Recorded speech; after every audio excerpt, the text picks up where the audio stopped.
Class 8 के students ध्यान देंगे। इसके पहले हिस्ट्री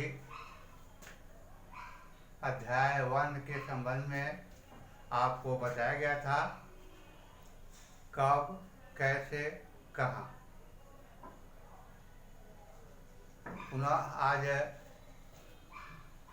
एक्सरसाइज 1 अध्याय 1 का ही आगे आपको बताने जा रहा हूँ। आगे आपका है हेडिंग है, टॉपिक है, वह है औपनिवेशिक। तो सबसे पहले हम लोग यह जानेंगे कि औपनिवेशिक क्या है, क्या होता है। फिर उसके बाद औपनिवेशीकरण किसे कहते हैं, इसके संबंध में सबसे पहले आपको बताएंगे। औपनिवेशिक जैसे कि 1947 के पूर्व भारत में ब्रिटिश यानी इंग्लैंड का शासन था, और किस प्रकार वह भारत में अपना शासन स्थापित किया, और शासन स्थापित करने के बाद वह किस प्रकार से क्रमिक ढंग से धीरे धीरे राजाओं को या जो राज्य क्षेत्र था राजाओं का, उसको अपने अधीन में, अपने कब्जे में लेता गया। लेकिन सैकड़ों वर्षों के शासन के बावजूद भी संपूर्ण भारत पर अंग्रेजों का शासन नहीं था। इसीलिए हम लोग कहते हैं कि अंग्रेजों ने भारत के विशाल भूभाग पर कब्जा कर लिया था। हम लोग ऐसा नहीं कहते हैं कि अंग्रेजों ने संपूर्ण भारत पर कब्जा कर लिया था। बहुत से क्षेत्रीय शासक राजा स्वतंत्र रूप से शासन करते थे, राज्य चलाते थे। अंग्रेजों का उसमें किसी प्रकार का हस्तक्षेप नहीं था। तो इस प्रकार से जब जो देश गुलाम होता है उसे औपनिवेशिक कहते हैं,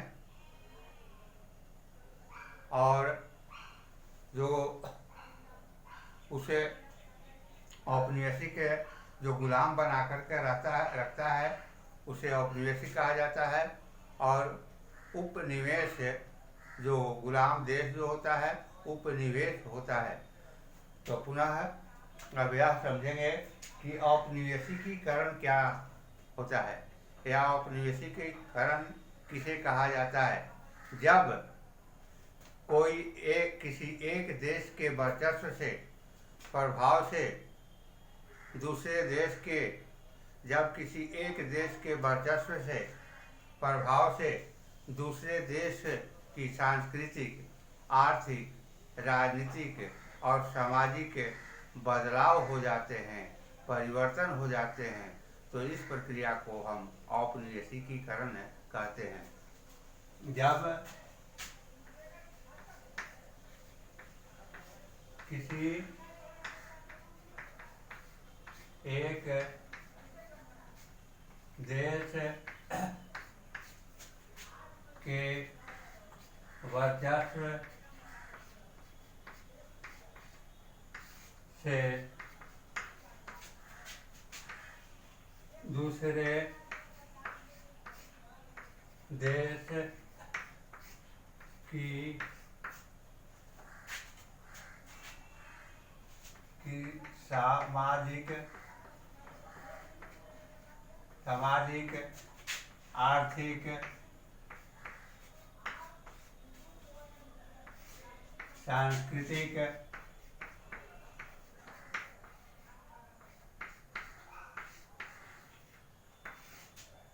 सामाजिक, आर्थिक, सांस्कृतिक, एवं राजनीतिक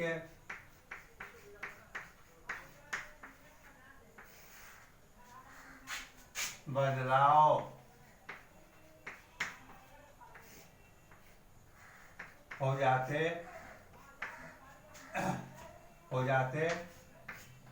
हैं। तो इस प्रक्रिया को औपनिवेशिकीकरण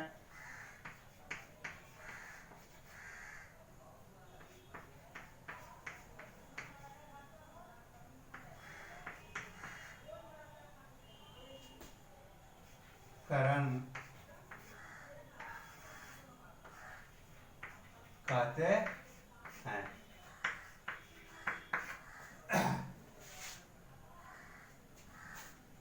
जब किसी देश की वर्चस्व से प्रभाव से किसी दूसरे देश की सामाजिक, आर्थिक, सांस्कृतिक एवं राजनीतिक बदलाव हो जाते हैं, परिवर्तन हो जाते हैं, तो इस प्रक्रिया को हम औपनिवेशिकीकरण कहते हैं। तो औपनिवेशिक क्या होता है? गुलाम बना करके, दूसरे देश को गुलाम बना करके रखने की प्रक्रिया को औपनिवेशिक कहते हैं। और औपनिवेशिकीकरण जो है, जब किसी देश की सामाजिक, किसी देश के वर्चस्व से सामाजिक, आर्थिक एवं राजनीतिक परिवर्तन हो जाते हैं, बदलाव हो जाते हैं, तो इस प्रक्रिया को हम औपनिवेशिकीकरण कहते हैं। तो इसको लिख लेना है, नोट कर लेना है और फिर याद करना है। और आगे टॉपिक है आपको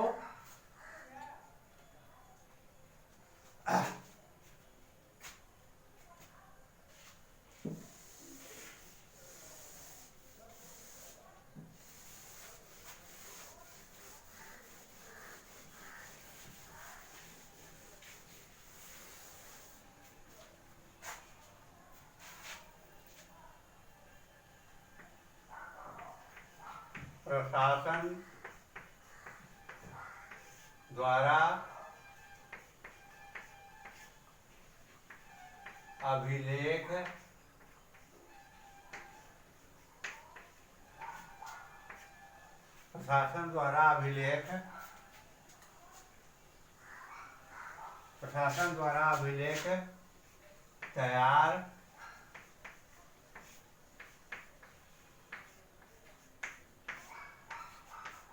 किया जाता है।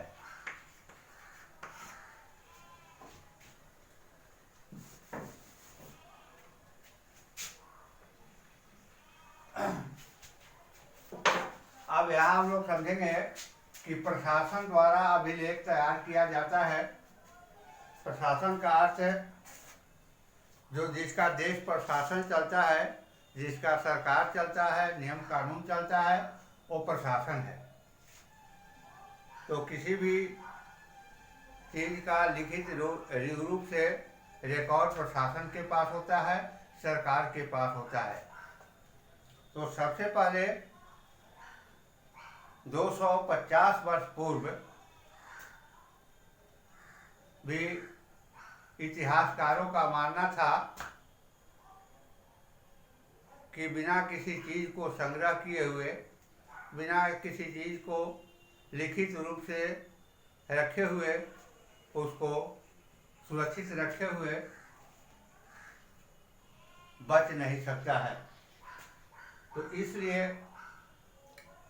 जब भारत में अंग्रेजों का जब शासन हुआ, तो अंग्रेज भी इसको बहुत ही जरूरी समझा कि यह अभिलेख यानी लिखित रूप में होना चाहिए, ताकि हमारे आने वाले पीढ़ी इस अभिलेख को पढ़ करके समझ सकते हैं। जैसे आज से 200 वर्ष पूर्व लोगों का रहन सहन किस प्रकार का था, लिखने का काम कैसे करते थे, घर मकान किस प्रकार का था, उनका भोजन किस प्रकार का था, उनमें किस प्रकार का कला था, या कृषि का कार्य कैसे करते थे, या कौन सी घटना कब घटित हुआ, अगर मौखिक रूप से अगर रखा जाए तो यह है आने वाले पीढ़ी को यह जानकारी नहीं हो पाएगा, क्योंकि जीवन जो है क्षणभंगुर है। कोई भी व्यक्ति 50 साल 70 80 होते होते यहाँ से टिकट कट जाता है, चला जाता है। तो आने वाला पीढ़ी जो है अभिलेख तैयार करके लिखित रूप में जो रहता है, उसी के आधार पर आगे जो है के बारे में, जो भविष्य के बारे में जो बात बीत गई है उसके बारे में जानकारी प्राप्त करते हैं। अंग्रेज़ों का भी मानना था कि बिना अभिलेख का सही रूप से जानकारी संभव नहीं है, इसलिए अंग्रेज़ों ने भी, ब्रिटिश सरकार ने भी इस पर अभिलेख संग्रह पर काफ़ी बल दिया और वह एक अभिलेखागार बनवाया। और अभिलेखागार 1820 में 1820 में सबसे पहले दिल्ली में ब्रिटिश सरकार बनवाया था। और वह अभिलेखागार जो था उसमें लिखित रूप से करके और सुरक्षित वहाँ पर रखा जाता था। और वह अभिलेखागार जो प्रशासनिक ब्रिटिश सरकार के जो वायसराय कहा जाता था, जो प्रशासनिक मुख्य अधिकारी होता था, उसके आवास के नज़दीक ही यह अभिलेखागार 1820 में अंग्रेज़ों ने बनवाया था। इससे यह समझ हम लोग पाते हैं कि यह अभिलेखागार को, अभिलेख को सुरक्षित रखना, संग्रह करना कितना अधिक महत्व ब्रिटिश से दिया था कि वह अपने वायसराय के आवास के नज़दीक ही अभिलेखागार बनवाया था। आज जो देखते हैं कलेक्ट्रेट, सचिवालय, पुनः कमिश्नरी कार्यालय, पुरातत्व सुरक्षित भवन जो बना हुआ है, ये सब पुराना जो दस्तावेज है, वे सारे कागजात को, कलाकृतियों को आज से 500 और 1000 वर्ष पूर्व भी जो ज्ञान था लोगों में, जो कला था, जो लिखने का शैली था, उसके संबंध में उसको लोग आज भी सुरक्षित रखे हुए हैं। पहले यह अभिलेख जो था वह आज देखते हैं कि टाइपिंग मशीन है, टाइप होता है, मिनटों में हजारों पेज टाइप हो जाता है, प्रेस से निकल जाता है। लेकिन पहले यह टाइपिंग मशीन का आविष्कार नहीं था। यह अभिलेख तैयार हाथ से ब्रिटिश सरकार करवाता था, हाथ से लिखने वाला काम किया जाता था। और उस लिखने वालों का नाम क्या था? खुशनवी। खुशनवी यानी जिनका लिखावट काफ़ी सुंदर होता था, उसको ब्रिटिश सरकार इस लिखने के कार्य में रखता था, उनका नाम था खुशनवी। पुनः आज भी उस समय का जो लिखावट है वह बिल्कुल अभिलेख जो है वह तैयार करके और सुरक्षित रखा हुआ है। जो देखते होंगे कि पटना में भी कमिश्नरी कार्यालय है, या पुरातत्व सुरक्षित भवन है, या कलेक्ट्रेट है, वहाँ पुराना से पुराना कागजात या सब चीज़ सुरक्षित आज भी है। तो इस तरह से यह ब्रिटिश सरकार जो है वह इस पर काफ़ी बल दिया था, अभिलेख तैयार करना, इसको बचा करके सुरक्षित रखना। इसके पहले जब अभिलेख को तैयार करके इसके अतिरिक्त भी कुछ लोग अभिलेख तैयार करते थे। एक तो सरकार के द्वारा तैयार किया जाता था, दूसरा कुछ कवि लोग होते थे या कुछ लिखने वाले लोग होते थे जो अपने बातों को डायरी में लिख करके और सुरक्षित रखते थे अभिलेख के रूप में, और सब आज भी बिल्कुल सुरक्षित है। उसी के आधार पर इतिहासकार जो है उन सारे चीज़ों को एकत्रित करके और उसके बारे में लिखने का कार्य करते हैं। सुना तो आगे अंग्रेजों का यह भी मानना था कि यह अभिलेख तैयार किया जाता था। और यह अभिलेख तैयार केवल एक ही क्षेत्र में नहीं, प्रत्येक चीज क्षेत्र में भी, मानव के संबंध में भी, अन्य जीव जंतुओं के संबंध में भी, खेती योग्य भूमि के संबंध में भी, यानी सर्वेक्षण, अभिलेख तैयार कराना, सर्वेक्षण कराना।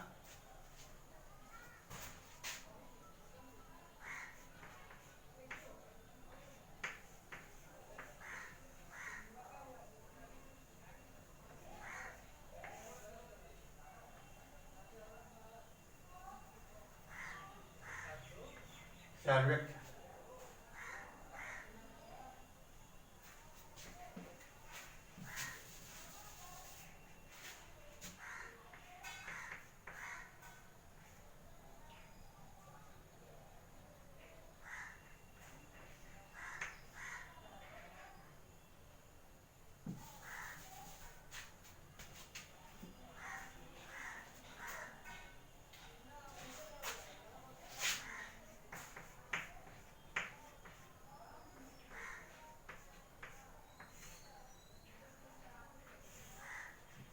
सर्वेक्षण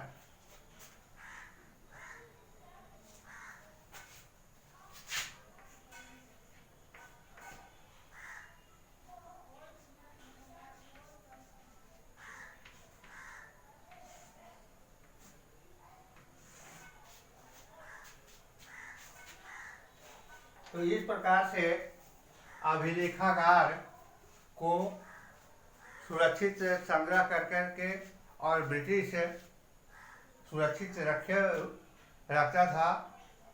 जैसा कि आपको बताया कि 1820 में सबसे पहले दिल्ली में अभिलेखागार भवन ब्रिटिश सरकार बनाया था, और वह अभिलेखागार वायसराय के आवास के नज़दीक था। यानी इससे अंदाज़ा लगाया जा सकता है कि वायसराय जो है ब्रिटिश सरकार का मुख्य प्रशासनिक अधिकारी था और उसके आवास के नज़दीक बना, यानी इसका महत्व को इससे अंदाज़ा लगाया जा सकता है। पुनः यह ब्रिटिश सरकार सर्वेक्षण भी सबसे पहले ब्रिटिश सरकार के द्वारा ही शुरू किया गया था। सर्वेक्षण जिसको आज हम लोग सर्वे भी बोलते हैं। सर्वेक्षण तो सर्वेक्षण प्रत्येक चीज के संबंध में होता है, मानव के संबंध में, पेड़ पौधों के संबंध में, भूमि के संबंध में, जल के संबंध में, अन्य जीव जंतुओं के संबंध में भी सर्वेक्षण होता है। अंग्रेजों का, ब्रिटिश सरकार का ऐसा मानना था कि बिना सर्वेक्षण के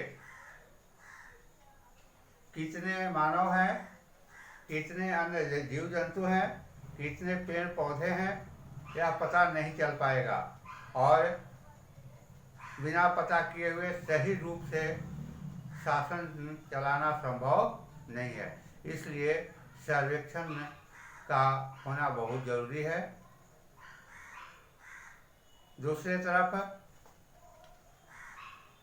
ऐसा मानना था कि अगर सर्वेक्षण सही नहीं होता है तो शासन भी सही रूप से नहीं चलाया जा सकता है। इसलिए ब्रिटिश सरकार ही अधिकारी नियुक्त करके और सबसे पहले सर्वेक्षण कराया,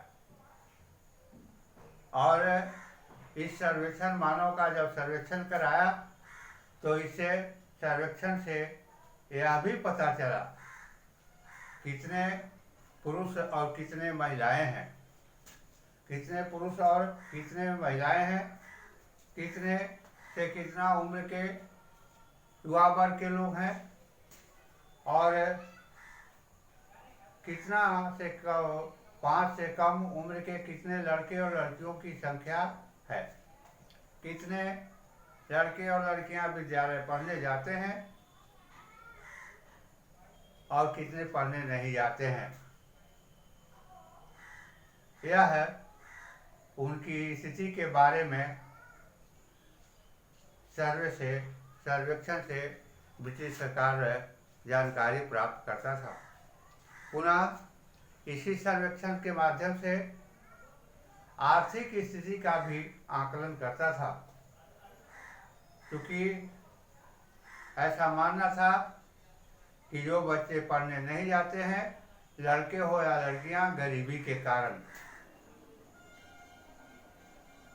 तो आर्थिक स्थिति का भी अंदाज अनुमान इसी सर्वेक्षण से ब्रिटिश सरकार जानकारी प्राप्त करता था। पुनः पेड़ पौधों के संबंध में भी सर्वेक्षण कराया जाता था, कितने कौन से पेड़ पौधे हैं। भूमि के संबंध में भी ब्रिटिश सरकार से कितने भूमि उपजाऊ है, कितने भूमि बंजर भूमि है, कितना जंगल का भाग है। इस प्रकार से सर्वेक्षण भूमि के संबंध में भी ब्रिटिश सरकार ने सबसे पहले करवाया था। सबसे पहले सर्वे जिसको हम लोग कहते हैं, भारत में सबसे पहले सर्वे आज से सैकड़ों वर्ष पूर्व ब्रिटिश सरकार के द्वारा कराया गया था। उसके बाद आज तक लगभग 70-80 वर्षों की आज़ादी के बावजूद भी भारत में सर्वे का कार्य नहीं हुआ है। सर्वे का पूर्व में जो कार्य हुआ भी है वो अभी पूर्ण रूप से सफल नहीं है। तो यह सर्वेक्षण जो है ब्रिटिश सरकार के द्वारा सैकड़ों वर्ष पूर्व कराया गया था। उसी सर्वे के आधार पर आज भी भूमि का सर्वे जो कराया हुआ है या मैप जो भूमि का तैयार किया हुआ है वह अंग्रेज सरकार के द्वारा करवाया गया था। तो उससे पूर्ण रूप से जानकारी प्राप्त होता है कि कितना कृषि योग्य भूमि है, कितना जंगल है, कितना पहाड़ी है, कितना सड़क है, कितना पुल पुलिया है।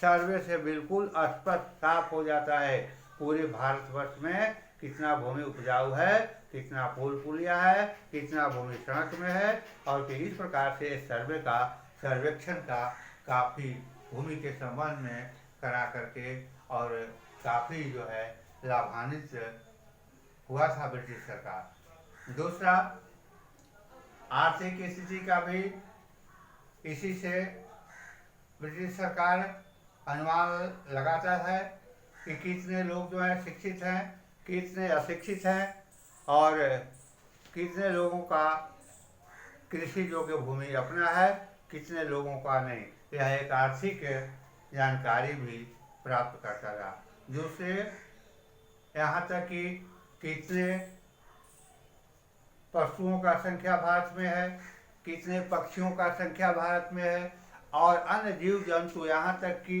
कितने कौन सा सर्प है, कितना गेहूमन है, कितना अन्य सर्प है भारत में, इसका भी सर्वे जो है वह ब्रिटिश सरकार कराया था। कितने कौन सा पक्षी है, उसकी संख्या कितना है, यह सारा सर्वे जो है ब्रिटिश सरकार के द्वारा कराया गया था। तो सर्वेक्षण का काफ़ी महत्व है। पूर्ण रूप से व्यवस्थित ढंग से शासन संचालन करने के लिए सर्वेक्षण बहुत जरूरी है। सबसे पहले तो आज भी उसी का देखा देखी करके, उसी के सही मान करके आज़ादी के बाद भी भारत में सर्वेक्षण होता है। प्रत्येक 10 वर्ष पर सर्वेक्षण कराया जाता है, सर्वे कराया जाता है। वह सर्वे मानव का भी होता है, भूमि का भी, भूमि के संबंध में, कृषि के संबंध में या पुनः अन्य पशु पक्षियों जीव जंतुओं के संबंध में होता है। अगर यह सर्वेक्षण नहीं होता तो सरकार यह आंकड़ा नहीं देता कि इतने अमुक पक्षियों का जो प्रजातियों का संख्या कम हो गया है, अमुक का इतना बढ़ गया है। इस प्रकार का आंकड़ा जो है सर्वेक्षण के द्वारा ही सब भारत सरकार देती है। यानी प्रत्येक 10 वर्ष पर इसका सर्वेक्षण कराया जाता है। इस सर्वेक्षण का एक और भी महत्व है कि जाति का भी पता लग जाता है। जाति का पता कैसे कि जब सर्वेक्षण होता है तो इस सर्वेक्षण के क्रम में लिंग भी लिखा जाता है। कॉलम एक चार्ट बना हुआ रहता है, इस चार्ट में लिंग भी रहता है, मेल फीमेल, एज उम्र, यानी एक घर का कितने संख्या। इससे बहुत चीज़ों का हम लोगों को जानकारी प्राप्त होता है। एक तो कितने परिवार का संख्या है, कितने पुरुष, कितने महिलाएं और कितने विद्यालय जाते हैं, विद्यालय नहीं जाते हैं, कितने सरकारी नौकरी में है या किसी अन्य व्यवसाय उनके जीविकोपार्जन का साधन बना हुआ है। तो इस प्रकार से इस सर्वेक्षण के माध्यम से यह आर्थिक स्थिति का भी पता लगता है। और इसी सर्वेक्षण के माध्यम से सरकार जो देखते हैं कि जो भी अनुदान गरीबों को जो जीवन यापन करने के लिए या राहत कोष से जो देती है, इसी सर्वेक्षण के आधार पर सरकार जो है ना, राहत कार्ड बनाए हुए है, जिसको हम BPL APL जो में बांट दिया गया है। तो सर्वेक्षण का इस प्रकार से काफ़ी महत्व है। अगर सही सर्वेक्षण नहीं रहेगा तो सही ढंग से देश में शासन संचालन संभव नहीं है। तो इस प्रकार से सर्वेक्षण का काफ़ी महत्व है और उस महत्व को आज भी भारत सरकार के द्वारा सर्वेक्षण कराया जाता है। तो इस प्रकार से सर्वेक्षण का काफ़ी महत्वपूर्ण है। सर्वेक्षण से देश की कितनी जनसंख्या तेजी से बढ़ रहा है, कितना ह्रास हो रहा है और किस प्रकार के देश के संसाधन बढ़ रहे हैं, किस प्रकार से जनसंख्या बढ़ रहे हैं, इन सारी चीज़ों का अनुमान लगता है।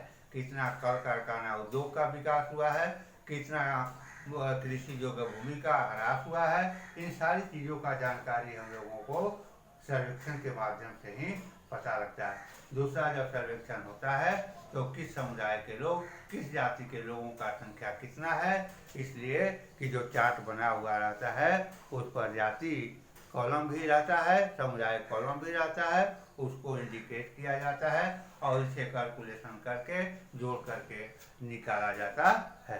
तो इस प्रकार से सर्वेक्षण का काफ़ी महत्व है। बिना सर्वेक्षण का, बिना सर्वे का सही रूप से शासन संचालन संभव नहीं है।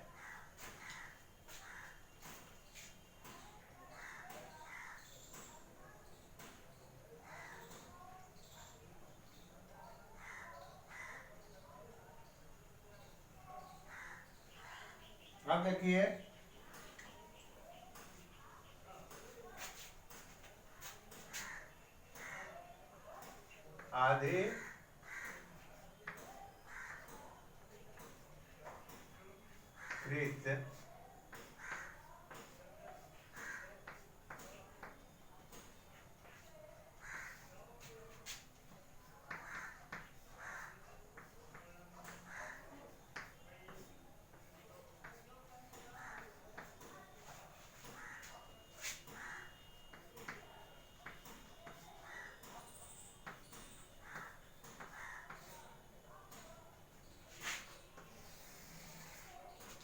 अधिकृत रिकॉर्ड से क्या पता नहीं। अधिकृत रिकॉर्ड का अर्थ है जो संग्रह करके रखा जाता है।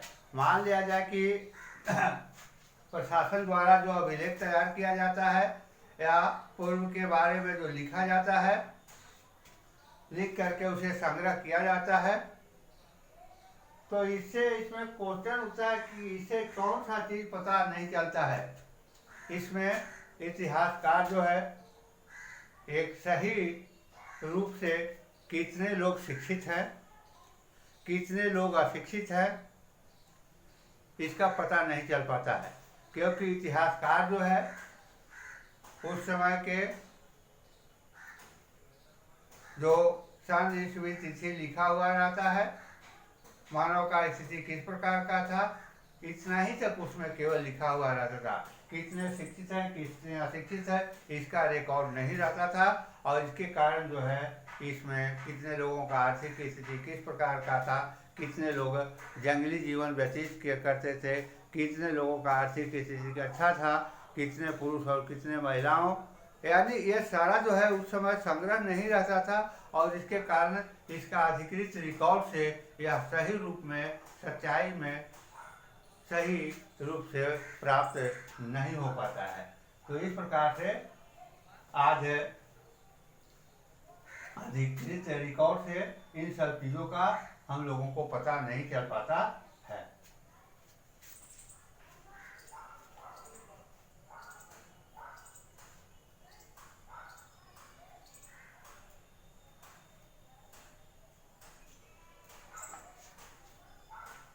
तो इस प्रकार है अधिकृत रिकॉर्ड से इन सब चीज़ों का पता नहीं चल पाता है। तो आज पुनः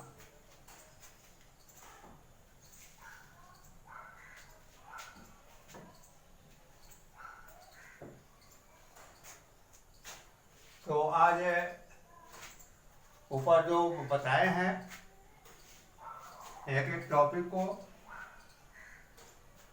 इसके बारे में आपको खैर कॉपी पर नोट कर लेना है और तैयार करना है क्वेश्चन टाइप का और उसे याद करना है। आज आपका इतना ही है। पुनः अब आगे कुछ इसी टॉपिक से कुछ अगला क्वेश्चन आंसर के संबंध में आपको बताएंगे।